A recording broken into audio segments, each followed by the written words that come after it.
Good evening, and thank you for joining us tonight for our Village of Alsip board meeting. Today is Monday, April 28th, 2025, and we'll call this meeting in order at 7:31 p.m. Can you call the roll, please? Oh, I'm sorry, before we get started, our clerk had to be off this evening, so she asked our office supervisor, Erica O'Donnell, to sit in as tonight's clerk.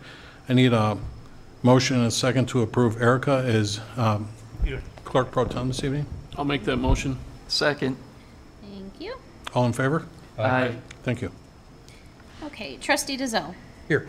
Trustee Juarez Mendoza is absent. Trustee McLaughlin. Here. Trustee Murphy. Here. Trustee Neva Esparza is absent. Trustee Peretta. Here. Mayor Ryan. Here. We have a quorum. Thank you. Please join us for the Pledge of Allegiance. I pledge allegiance to the flag of the United States of America and to the republic for which it stands, one nation, under God, indivisible, with liberty and justice for all.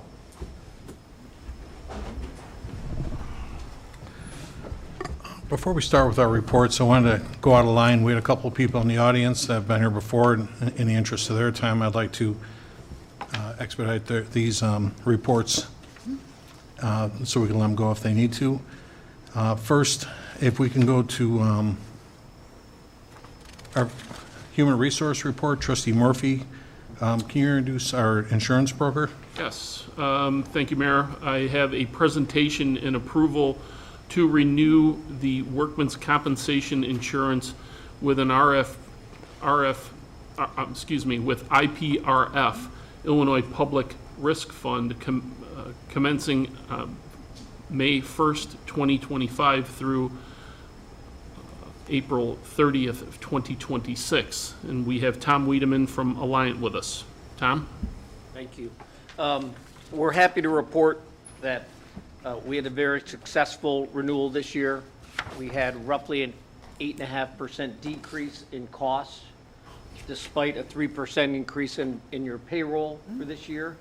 And these favorable results are a direct result of the hard work and partnership with your HR director, Tony Fasano, in heightening the loss control, claims management, and claims awareness within the organization. So it is our recommendation that you accept the IPRF bid for $616,693. Tom, and for the record, we actually do, we place all this on like a YouTube, but if you can just give us a ballpark, like where were we to where we are Sure. cost-wise? So the estimated cost for the current term was $671,576. So this represents roughly a $54,000 decrease in cost. Very good. And I know we talk about this all the time, especially with workman comp insurance. Our claims have been getting better, as you said. Yes, claims have been getting better. Okay. Yes, and that's a direct reflection on some of the work that Tony has done. And what's usually the trend that we're looking at, history-wise, whether they go back 3, 4, 5 years? What's the trend? The trend, it's a downward trend. We've had 2 very favorable years. And again, it's a reflection of some of the attention and management of open claims in working with IPRF and the IPRF's lawyers in closing some of these out and fighting some of these claims that are a little questionable. Very good. And trustees, just so you know, I had kind of reintroduced myself with Tom. I don't see Tom live because you work with the HR manager more so than my office, but we do a lot of emails back and forth, and you're right. I appreciate your attention to this. Tom works very hard for us on looking out for the village's interests, but even more importantly, as you said, our workman comp carrier, I used to ride them pretty hard, and I know you're on all the emails and everything else too. They're working very hard for us and stuff, and let's just, for lack of a better word, I've got a lot of respect for how hard they're working for us now too, because their attorneys have been more diligent and stuff then too, and we have constant contact with these guys now then too. Yeah, we have quarterly, at least quarterly claim reviews where we discuss all of the open claims and hold people accountable for results and it's paying off. Very good. Trustees, did you have any questions for Mr. Wiedemann? No? Tom, thanks for coming out tonight and stuff. And I've got this on the agenda for approval this evening, so either myself or Tony should be back in the office tomorrow because he had a family matter today. And we'll give you obviously the approval on this, so we're good to go by May 1 and stuff then too. Spectacular. Okay? Thank you so much. Okay. Have a good evening. Thanks, Tom. Thank Tom, you. can Keep up I the ask good you to work. sign in, please? On that sheet right here, just so Thank you we so know who much. spoke to us this evening. Next, we've had this party in before, and I'd like to, again, in respect to their time, I'd like to go to the Planning, Zoning, and Licenses Report. Trustee McGlawhorn, you've been representing Yes, that? thank you, Mayor. On the agenda for tonight, we have a request for approval of an ordinance of the Village of Alsip granting a special use permit, authorizing the repair and storage of trucks and trailers for the property located at 4190 West 123rd Street in Alsip. Thank you. So, we heard from the party before, and your commercial real estate broker. Steve, can I ask you to come back up to the mic for a sec? So, the party you're representing, they do have a business in town now over at 116th and Cicero, Old Yes. Cicero? Yes, Okay. Mayor, they do, yes. Okay. And I know we had another party interested in having a similar business at this location years ago. It didn't work out. This particular request for a special use was approved unanimously with our Plan Commission, and certainly we wish you well. Anything you. special? Are they going to do anything different with the facade or the exterior around the streetscape or anything like that? So the owner, Abe Shaban, who's out of the country still, he returns this coming weekend, said he's got a couple of quotes to asphalt all the stone on the side and in the back. He's going to change all the slats in the fence because when you drive by, it looks like garbage. They don't match. They're broken. They're missing. So he's going to replace all the slats on the entire fence, and then there's one part of the fence where the gate and fence needs to be straightened out or a piece replaced. But he's going to get all that taken care of. Okay. And plans on repainting the building and making it look presentable to the neighborhood. He takes a lot of pride in that. I appreciate that, because it's really got a nice, and thank you for keeping your business in Alsip yet, too. I appreciate that. And, it's got a nice gateway corridor to all the other businesses there, because even like Lynch, Chicago, like down the street from you, is the largest regional tow truck dealership in there. Plus, we got Sertoma and then the Village Hall and everything else. So certainly we want to do something that complements the look of 123rd Street coming through there, that's all. And it's the way to get to Village Hall from Pulaski, straight down 123rd. So it's really important that they make it look right. I agree. And again, I don't want to overstep, but I know the Plan Commission was happy with your presentation. I just want to reassure this audience that how nice it's going to look for you to conduct business. And trucking isn't always, it's not a glamorous business. There's nothing sexy about trucking repair, but certainly we appreciate your attention to our image as well, too. Everybody's got certain expectations, and certainly that's all ours is that you're successful and that it looks great when you drive by. I Okay. give you my word, it'll be done. Great, thank you. Trustees, any questions for Mr. Radis or Ahmed? No. Can I just ask you to sign in, please? Gentlemen, yeah, if you would just sign that, just so we know who we spoke to this evening, that's all. Thanks again. I wish you well. Sure. Okay. Okay, we'll start with our regular reports, then we'll start with mine. A couple of quick notes. Tomorrow I'm going to participate in, Mr. Frater, I don't know if you are too. Are you on that webinar tomorrow with Safe Routes to School? Yes. You are, okay. So Mike, I'll be doing the same thing. I always enjoy participating in that. You and I and Jeff Agin, our engineer, we had a great conversation with the county recently, and hopefully that gets approved. But we asked for Invest in Cook grant that's going to help the Village of Alsip as well as the city of Blue Island over on Holman Street. So we'll see how it goes. I was actually over in Blue Island tonight. I was invited to witness their inauguration. They do it on the city steps out in front. They got lucky with good weather tonight and stuff. And too. Thanks, gentlemen. And I let Mayor Bellato know that we're doing our best with that yet too. So thanks for doing that. And then we have been fortunate when we got that grant 2 years ago. Matter of fact, I just speak for myself. I should walk more often, but I'm out walking, and I was out walking those streets that we just did on LeClaire with the Safe Routes to School, and all the neighbors were elated. You know, it was a nice night. I was walking down there, and everybody's real happy with the sidewalks. And I told them we're going to try and get, if we're fortunate again, we'll try and get to the south side of some of the older neighborhoods that don't have sidewalks. So we'll see how that goes, and that's why I wanted to participate in this. Couple other quick notes. There's just a lot of, I won't take up everybody's time, but there's a lot of bills down in Springfield being looked at right now with crime-free housing, which is a real important one to our police chief.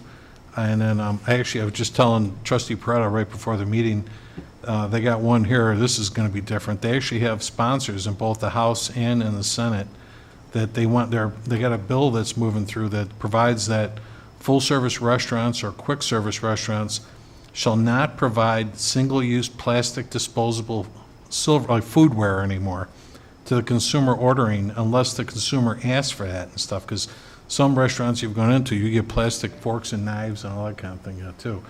So they want to do away with all the plastic. Provides that single-use plastic disposable foodware items that are provided may not be packaged in plastic. They have to be ready to go, I guess. Provides that a food dispensing establishment or takeout food delivery service must provide options for the customer to request disposable food items separate from the customer's order.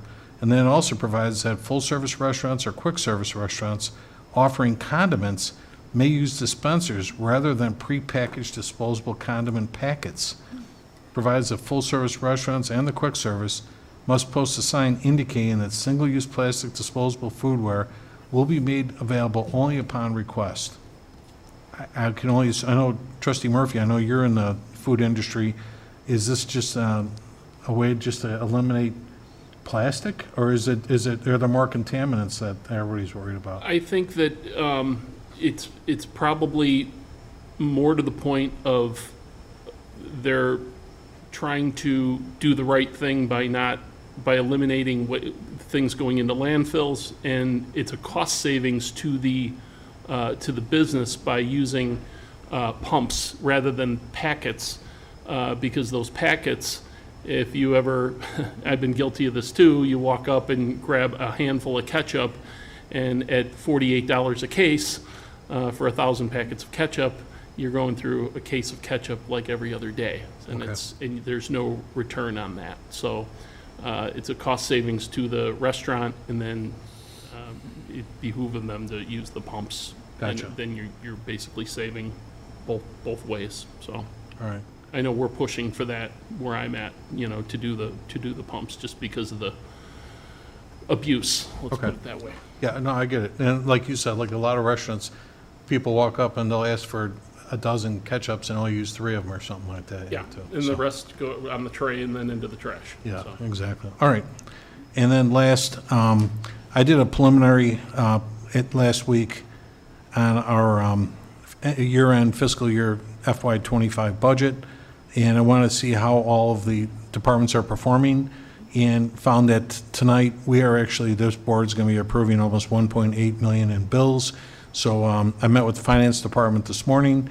After we approved tonight's accounts payable, I'm going to meet with them this week. We're going to update all this, and I'll share all the results back with all the trustees so everybody can take a look and see how all the departments performed.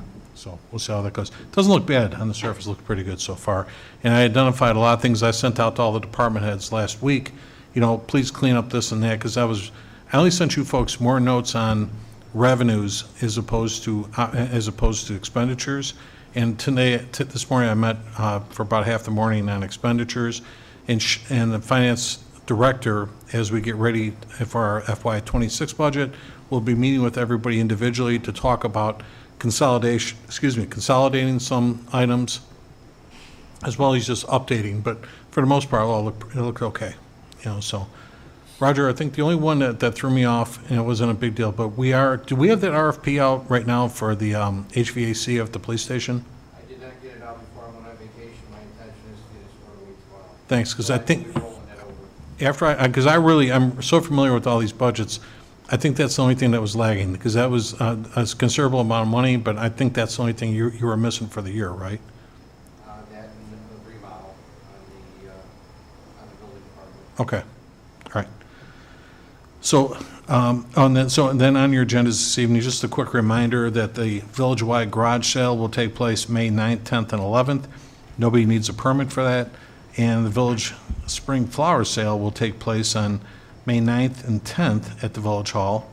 And then the village-wide cleanup day will take place May 10th on Saturday from 9 a.m. till noon.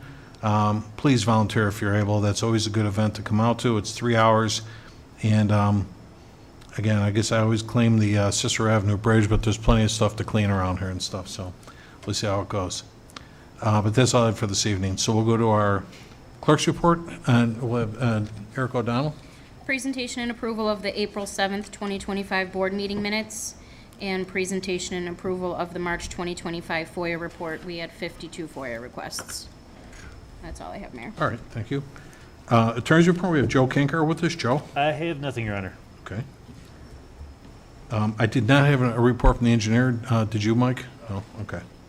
Then I'll go to a public forum. Did anyone in the audience wish to address the board tonight? Nobody? All right.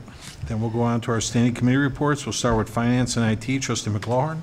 Thank you, Mayor. First, I request for approval of a list of payroll dated April 18th of 2025, totaling $479,625.05. Next, I have a request for approval of a list of accounts payable dated April 28th of 2025. From the recap, General Fund, $726,550.25. Road and Bridge, $69,335.03. MFT, $40,142.62. Pulaski TIF, $2,891 even. 2015/17 bond payments, $75,925 even. Second installment of 25/2017 bond payments, $52,800 even. Water and sewer, $112,558.64. Sanitary sewers, $13,183.97. Heritage complexes, $291,745.24, for a grand total all funds of $1,385,131.75. And then finally, I have a request for approval of a PTAB, Property Tax Appeal Board settlement, that the local school district agreed with to adjust the fair market value of property located at 12055 South Cicero Avenue from $2,823,392 with an assessed value of $705,848 down to $2,400,000 even with an assessed value of $600,000. The village was represented by the law office of Odelson, Murphy, Frazier, and McGrath in this case. And that's all I have this evening, Mayor. Very good, thank you. Next, we have the Fire Committee report. Trustee Murphy. Thank you, Mayor. I have a request to approve holiday pay in the amount of $40,990.50 as per the collective bargaining contract. Next, I have a request to approve to pay the first half of the shift commander and assistant shift in the amount of $4,125 as per the collective bargaining contract. Next, I have a motion to approve to pay the annual incentive pay in the amount of $26,120.80 as per the collective bargaining contract. Next, I have a presentation and approval of the March 2025 Fire Prevention Bureau Monthly Activity Report. And finally, I have a presentation and approval of March 2025 Monthly Activity Report based on our National Fire Incident Reporting System. And that's all I have, sir. All right, thank you very much. Next, we had the Police and Traffic Safety Report. Trustee Dalzell. Nothing for this evening, Mayor. Thank you. Thank you. Trustee, we had a real nice event a couple weeks ago that you and I were at the congratulating the police department officers and so forth. That was a nice event, all the recognition and so forth. And certainly I thanked Chief Miller and his staff for doing that. That was a very good event. Next, we have the Public Work and Boat Launch Report Committee. Thank you, Mayor. I have a presentation and approval of the Public Works Department March 2025 monthly activity report. And next I have a request to purchase one new S76T4 Bobcat skid steer loader from Atlas Bobcat, Elk Grove Village, Illinois, 1160 McCabe Avenue, through Sourcewell contract in the amount of $74,643.80. And that's all I have, sir. So, Superintendent Fred, I just want to double check. So this is through Sourcewell, right? This is a government provided quote that we get Correct. from them? Yes. Okay. Yep. So no need for an RFP because this has been sourced. They're typically 25, 30% less than most. 30% less, yeah. Okay. I mean, that's what I've read anyway. I mean, have you done any homework on this? Is it a good Yeah, it number was and even everything? less than the John Deere that we demoed. Oh, that's which was, right, yeah. Also a Sourcewell contract. Okay. This one performed way better and was actually less. Okay, and less money yet too. Yeah, because I think the other one was about, I'm not gonna say a number, but yeah, it was a couple 10,000 more, right, Yeah, about 20, 30,000 more. right, The okay. John Deere. All right, thanks, Mike. And I did look up, and trustees, just so you know, even though it's year end, this particular line item still has enough money available in it to cover this expense of almost $75,000.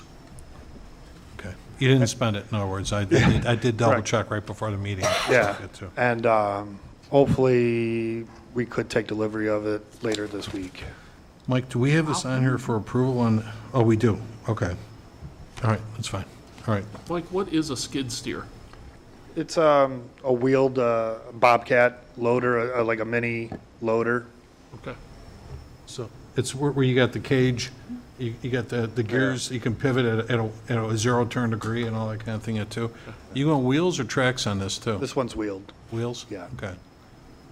And then, any attachments or what are you doing, just a bucket? It's going to come with the bucket, a set of forks, and a jackhammer attachment. I like that, yeah, okay. So you got a hydraulic connection to it and all that? Yeah, the high flow hydraulics. Air conditioning too, Mike? Yes. My son sells equipment like that, and he tells me all the time, everybody wants air conditioning. Is there music in there too? He's in Texas. That I don't know. Yeah, You want your yeah, phone exactly. right? Yeah, he's down in Texas, but yeah, no, everybody wants AC in their machine now. Well, you haven't got a capsulated unit before. I mean, you had open, didn't you, in there It was before? open, yeah. Yeah, It was so rough in this- the winter. So this is the first time you guys are getting Yeah. one of these on too. Okay. All right. All right, thank you. Anything else, trustee? Sounds nicer than my car. No, sir, that's it. All right. Doubt that. Next, we have the Sewer and Water Report Committee. Thank you, Mayor. I have a discussion and approval to direct the village attorney to draft a new ordinance specifically addressing fire hydrant flow testing and the design, maintenance, repair, or upgrades of fire suppression systems. As part of this ordinance, we propose including provisions that allow the village to charge for water used during testing. Commissioner Karpinski, is there anything you'd like to add or comment on?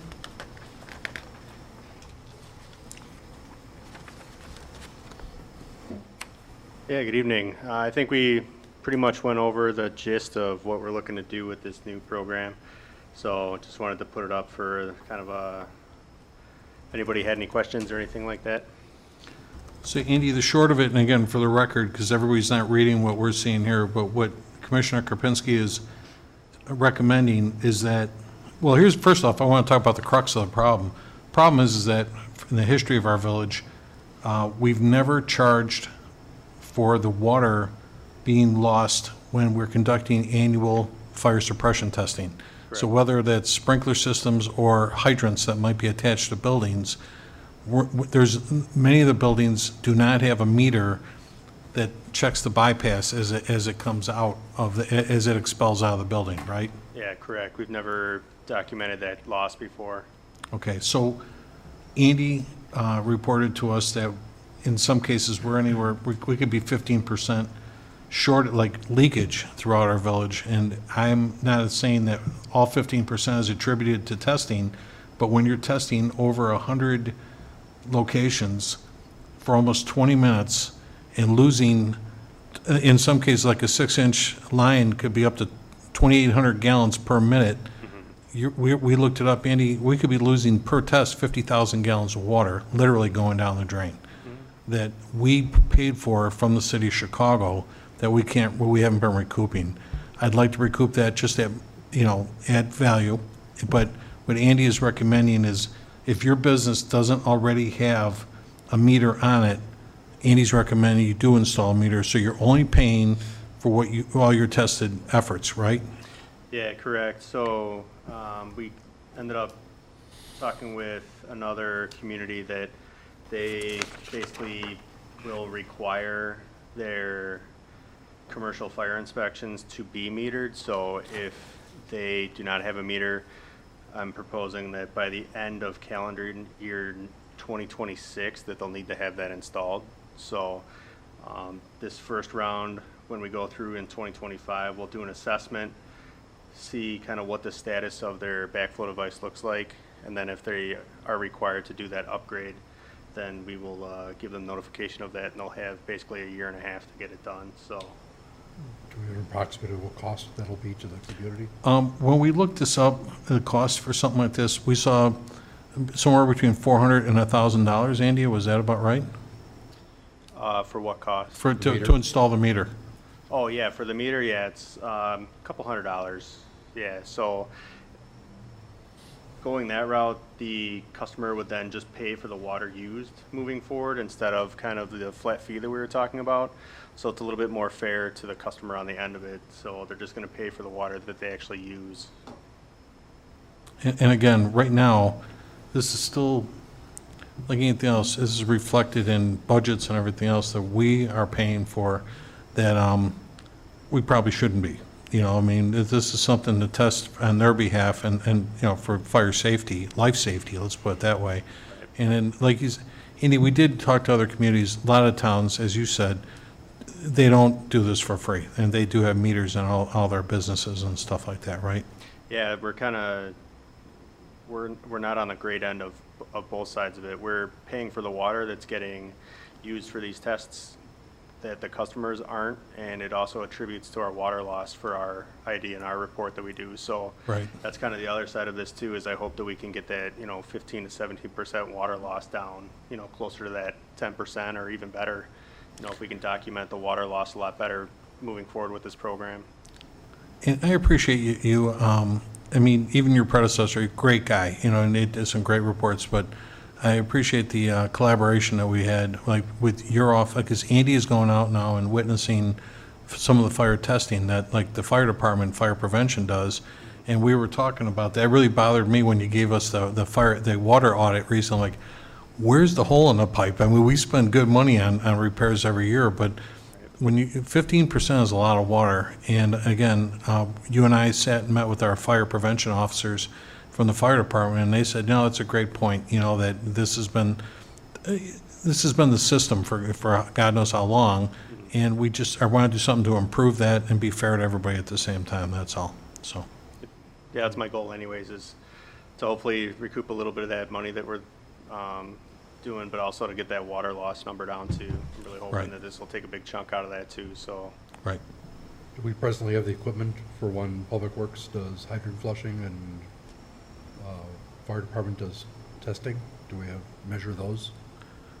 For the fire hydrant flow testing, can't really meter that because they want to see what the maximum velocity of the water is. So that's kind of more doing a calculation based on time and flow rates and stuff. So we're pretty close when it comes to that. And actually, the fire chief just texted me this morning saying they were doing some testing, and he let me know how much water they were using for that too. So, the communication's been great among the departments and everything. And I know with the Public Works Department, they've been doing some sweeping and stuff like that too, and they've been reaching out and communicating that as well too. So it's just documenting as much as we can and just looking to make small improvements. Right. Again, yeah, our sweeper truck, Mike, ballpark, how much water do you think we use doing around the sweeper truck? Like each week? Well, yeah, let's see, even seasonally, how much do you think? Yeah. I want to say it was like around 80 to 100,000. 80 to 100,000 gallons a year that we use in the street sweeper, because obviously when the brushes, they're putting out water at the same time and stuff then too to wash the curbs. Okay. Very good. Trustees, any question for Commissioner Just one Karpinski? quick question. Commissioner, what about residential? Are they equipped to be metered? I mean, originally, we were talking about a flat rate fee, so what does the residential homeowner have to do? The residential homeowner will have the flat rate on their system just isn't large enough to have a bypass meter installed on it. So typically with those smaller backflow devices, there's no bypass built into them. So unfortunately for the residential, it'll be a flat rate fee, but it'll be significantly less than Okay. what the industrial and commercial customers will be paying. So Based on their water usage is what it is, just on a test. on the on a test one- is what I meant, right, yeah, on a once a year test. right, So okay.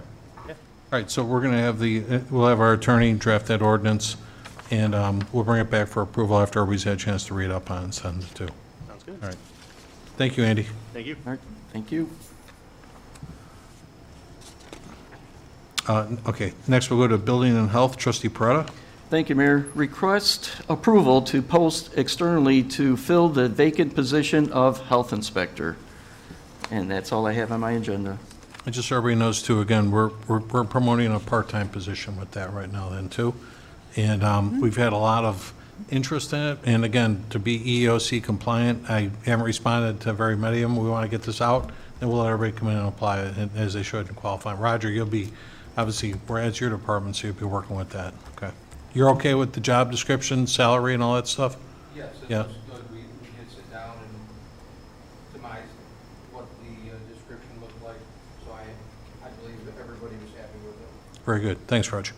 Right, and yeah, thank you, Mayor, because the one question I did have is it didn't specify within what we have in our packet as to what, if it was a full-time job or Yeah, part-time job part-time. or expected hours I related think to we the were, position. off the top, what did we say, Roger, 25 hours a week? 25 hours a week, and we were also looking at bumping up the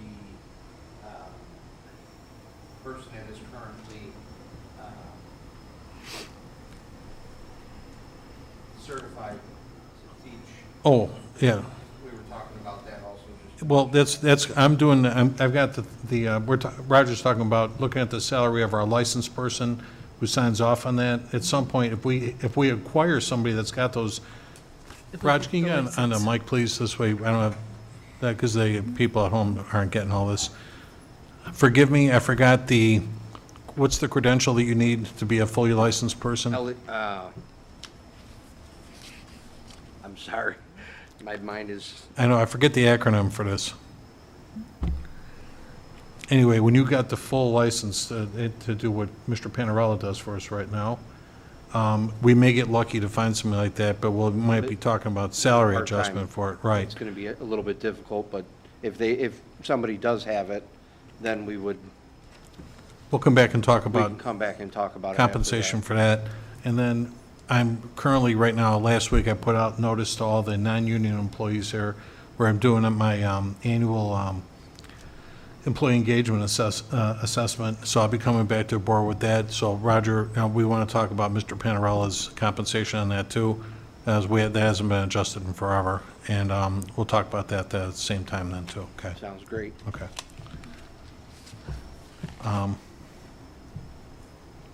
That's all I had. Thank you. Next, we had HR report. We already had that come up. Trustee Murphy, I wanted to share with the board the correspondences that Commissioner Karpinski has had with you. He is honoring the collective bargaining agreement by approving an internal transfer to fill a vacancy as an operator two in his department.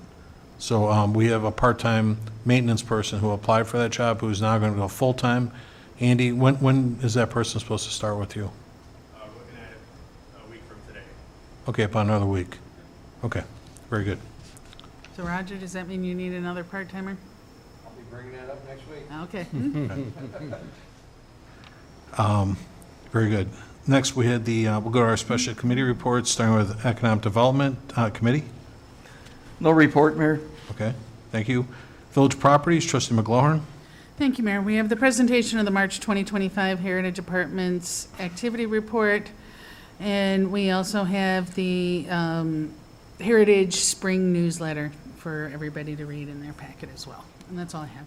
I like how they did that, and he's been doing a good job over there with that. Next, we had the ordinance legislation report, trustee Peretta. Thank you, Mayor.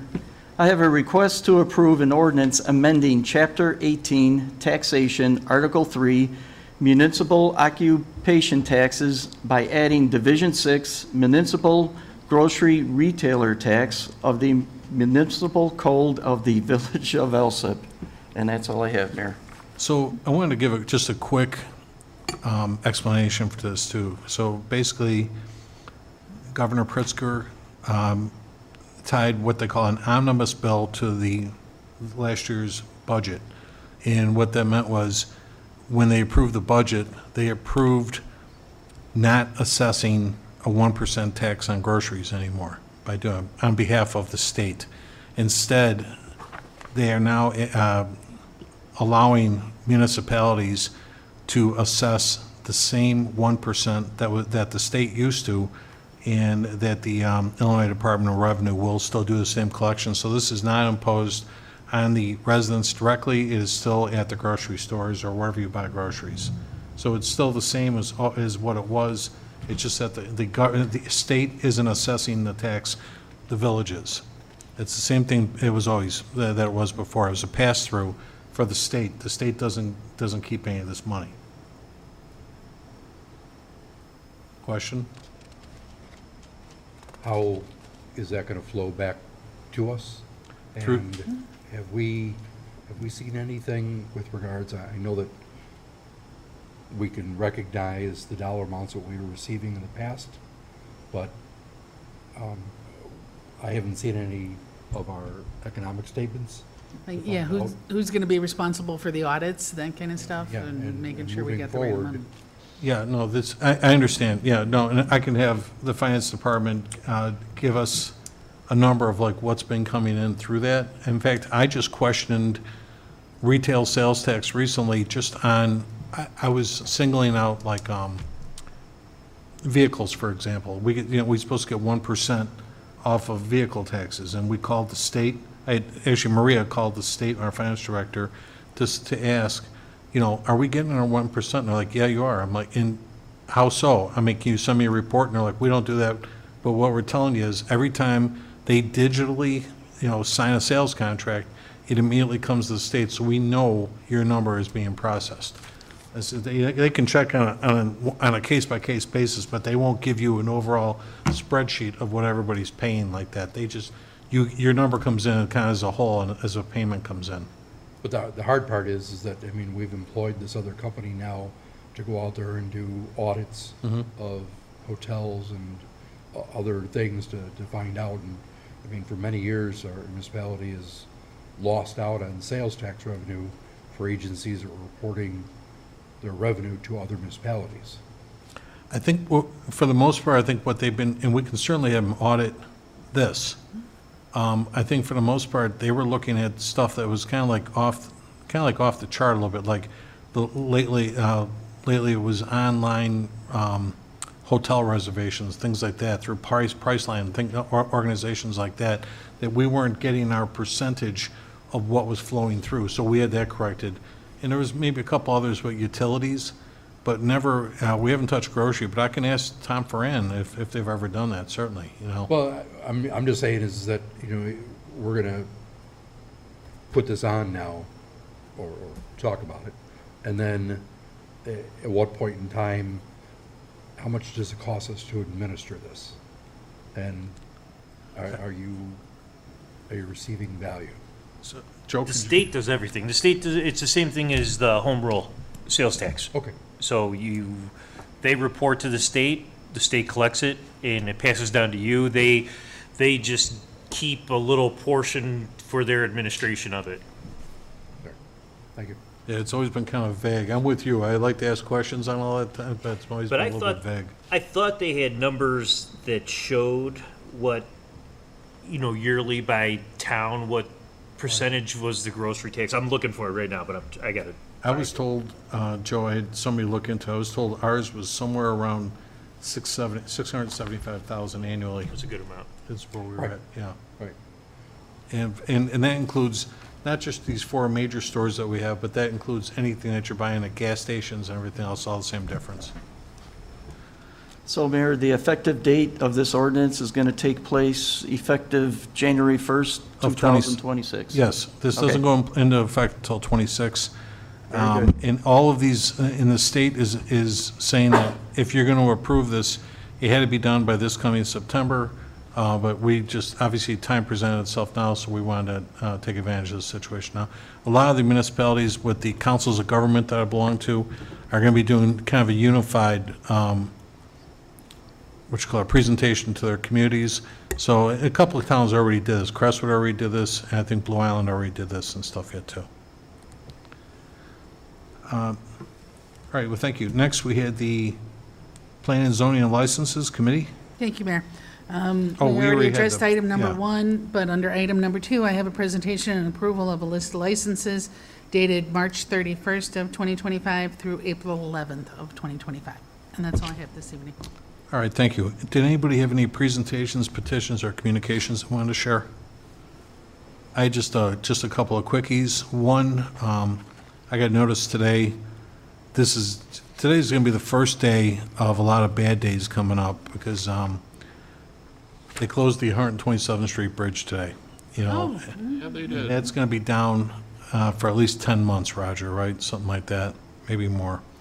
And what a nightmare. I had a meeting over in Orland Park, and I totally forgot about this, and I came up 127th Street, and then just to jog eastbound, you know, I caught myself, I went up to, I got to Central, I think. I went over to 135th to drop down to Cicero to come back around. The traffic is backed up from Cicero past like Rivercrest Mall, I mean, and all the way back and stuff into.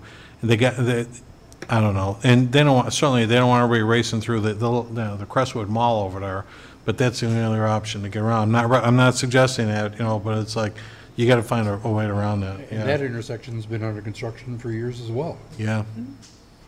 So you gotta find alternative routes to get around. I did speak with our police and fire, and we're gonna be challenged all day long. I did ask, like, say for instance, our residents that are over in Chippewa, we did speak with the village of Palos Heights, and we do have plenty of backup there in the case of something we can't get there fast enough and stuff yet too. But we're actually gonna have to go up Firehouse 2 at 119th and Laramie. They're gonna have to try and take a route to go up 115th Street all the way up to Ridgeland and come around the back way and stuff then too. So there's not many alternatives. Otherwise, you know, seriously, they're driving all the way into Crestwood to turn around and come all the way back out again then too. So this is bad. But we're doing, but the chiefs are doing a great job. They've connected with the nearby communities. Also wanted to share, had a real good outing this past Saturday morning. The Alsip Little League had their opening day. Met a nice young man who was out there. He grew up here in the village. His name is Tim George. And I'm not sure how old Tim is, but he was out there with his wife and kids. He lives up north right now. And Tim grew up in the village, went to Marist High School. In memory of his grandmother who raised him here in the village, Tim donated a electric scoreboard to Anderson Field. And they put it in the name of his grandmother, Teresa Frederick, I believe is her name. And it was very nice of Tim to do it. Tim was telling me about when he played Little League there back in the day. He was coached by Larry Goretto, was his coach back in the day. And they won the championship the year he played with them when he was like in 8th grade or whatever. And he said Larry sent a limo to fit all the kids in the back of the car, and they took him for pizza over at his place and stuff then too. And I saw Larry tonight. I was invited to the city of Blue Island to witness their inauguration. They do theirs on the front steps of their city hall. So I saw Larry over there, and I saw him a picture from Saturday. I was walking in the parade with Tim, and I said he couldn't say enough good things about you, Larry. All good and stuff, you know, which it always is. Larry's a great person, and it was fun to witness the inauguration on their city steps. We're going to be doing ours per ordinance. Our inauguration will be May 12th here at 7:30 p.m. yet too. Did anyone want to remove anything from the consent agenda? None? Can I get a motion then to establish the consent agenda? So moved. Second.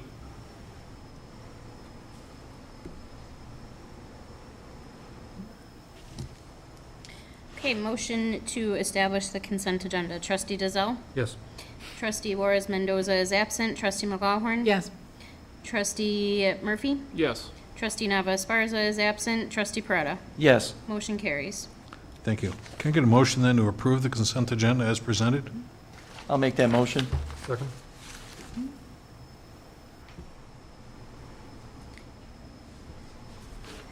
Okay.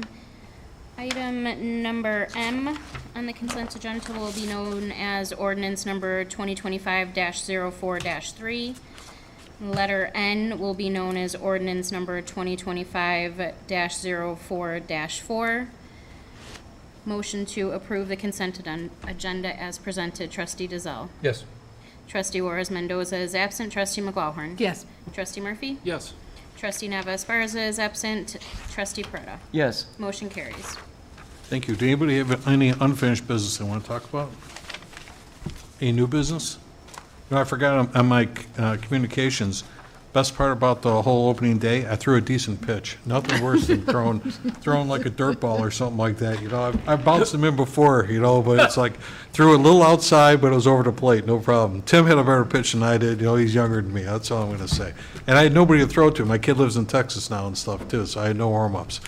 Didn't you coach baseball one time? I did, but you know, you're mostly striping the field or warming them up, you know, hitting Wow. balls out to the field and Wow. stuff. You don't pitch as much. Bouncing in. Yep. You Can I did get- throw overhand. It wasn't overhand. It was a good one, man. I didn't lose all my right. coat and everything. It was cold outside. Can I get, motion to adjourn? So moved. Second. All in favor? Aye. Thank you very much. Time now is 8:19 PM. Please enjoy the rest of your night.